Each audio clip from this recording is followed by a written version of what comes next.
SRM Institute of Hotel Management வேலை வாய்ப்பை வழங்கும் 3 ஆண்டு பட்டப்படிப்பு மற்றும் diploma courses. Admissions open now. அழையுங்கள் 9840609671.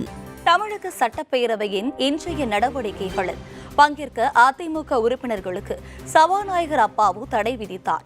தமிழக சட்டப்பேரவையின் இன்றைய கூட்டம் தொடங்கியதும் கேள்வி நேரத்தை ஒத்திவைத்துவிட்டு கள்ளக்குறிச்சி விவகாரம் தொடர்பாக விவாதம் நடத்த கோரி அதிமுக உறுப்பினர்கள் அமளியில் ஈடுபட்டனர்.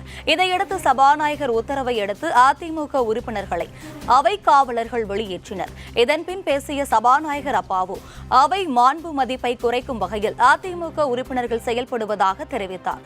நினைப்பதையெல்லாம் பேசுவதற்கு இது பொதுக்கூட்ட மேடை அல்ல எனவும் கள்ளக்குறிச்சி சம்பவத்தை அதிமுகவினர் அரசியலாக்குகிறார்கள் என சபாநாயகர் கூறினார். இதையடுத்து இன்று ஒருநாள் அவை நடவடிக்கைகளில் கலந்து கொள்ள அதிமுக உறுப்பினர்களுக்கு அப்பாவு தடை விதித்தார். இதனைத் தொடர்ந்து பேசிய முதலமைச்சர் ஸ்டாலின் கள்ளக்குறிச்சி விவகாரம் தொடர்பாக கடந்த 21ஆம் தேதி 1 மணி நேரத்திற்கு மேலாக அனைத்து கட்சி உறுப்பினர்களும் பேரவையில் பேசியுள்ளதாக குறிப்பிட்டார். சம்பவம் நடைபெற்ற 24 மணி நேரத்திற்குள் கள்ளக்குறிச்சி விவகாரத்தில் அரசு தீவிர நடவடிக்கை எடுத்திருப்பதாக தெரிவித்தார்.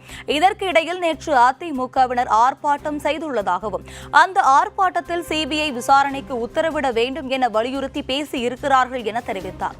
தொடர்ந்து பேசிய அவர் எதிர்க்கட்சித் தலைவர் எடப்பாடி பழனிசாமி மீது ஒரு குற்றச்சாட்டை முன்வைத்தார். இது தொடர்பாக விளக்கமளித்த ஸ்டாலின், திமுகவின் RS பாரதி எதிர்க்கட்சித் தலைவர் மீது ஒரு குற்றச்சாட்டை சொல்லி அதற்கு விசாரணை நடத்த வேண்டும் என நீதிமன்றத்துக்கு சென்றார். அதற்கு சிபிஐ விசாரணை வேண்டும் என நீதிமன்றம் உத்தரவிட்டது. சிபிஐ மீது நம்பிக்கை இருந்திருந்தால் அதை எதிர்க்கட்சித் தலைவர் ஏற்றுக்கொண்டிருக்க வேண்டும். ஆனால் அதை ஏற்காமல் சிபிஐ விசாரணைக்கு தடை உத்தரவு வாங்கியவர்தான் எடப்பாடி பழனிசாமி என குற்றம் சாட்டினார். இன்று சிபிஐ விசாரணை வேண்டும் என்று முழங்கிக் கொண்டிருப்பதாக அவர் விமர்சித்தார். இதே எதிர்க்கட்சி தலைவர் அப்போது முதலமைச்சராக இருந்தபோது அவர் மீது சிபிஐ விசாரணை ஒன்று வந்தது. திராவிட முன்னேற்ற கழகத்தினுடைய அமைப்பு செயலாளர் RS பாரதி அவர்கள் எதிர்க்கட்சி தலைவர்கள் மீது ஒரு குற்றச்சாட்டை சொல்லி அதில் முறைகேடு நடந்திருக்கிறது, விசாரணை நடத்த வேண்டும் என்று நீதிமன்றத்துக்கு சென்றபோது இது சிபிஐ விசாரிக்க வேண்டும் என்று நீதிமன்றம் சொன்னது. சிபிஐ மீது நம்பிக்கை இருந்தால் அதை அவர் ஏற்றுக்கொண்டு அதை எதிர்த்திருக்க வேண்டும்.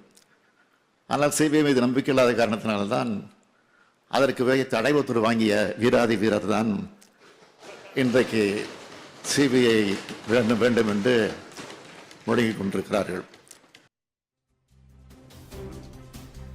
தொடர்ந்து பேசிய அமைச்சர் KN நேரு பேரவை விதிகளின்படி அதிமுக உறுப்பினர்களை கூட்டத்தொடர் முழுவதுமாக சஸ்பெண்ட் செய்ய வேண்டும் என்ற தீர்மானத்தை முன்மொழிந்தார். தொடர்ந்து பேசிய முதலமைச்சர் ஸ்டாலின், கூட்டத்தொடர் முழுவதும் வேண்டாம், இன்று ஒரு நாள் மட்டும் இடைநீக்கம் செய்தால் போதும் என குறிப்பிட்டார். இதனைத் தொடர்ந்து பேசிய பேரவைத் தலைவர் அப்பாவு அவைக்கு குந்தகம் விளைவித்ததால் கூட்டத்தொடர் முழுவதும் இடைநீக்கம் செய்ய இருந்ததை முதல்வர் பெருந்தன்மையோடு ஒரு நாள் மட்டும் போதும் என கோரியுள்ளதாக தெரிவித்தார்.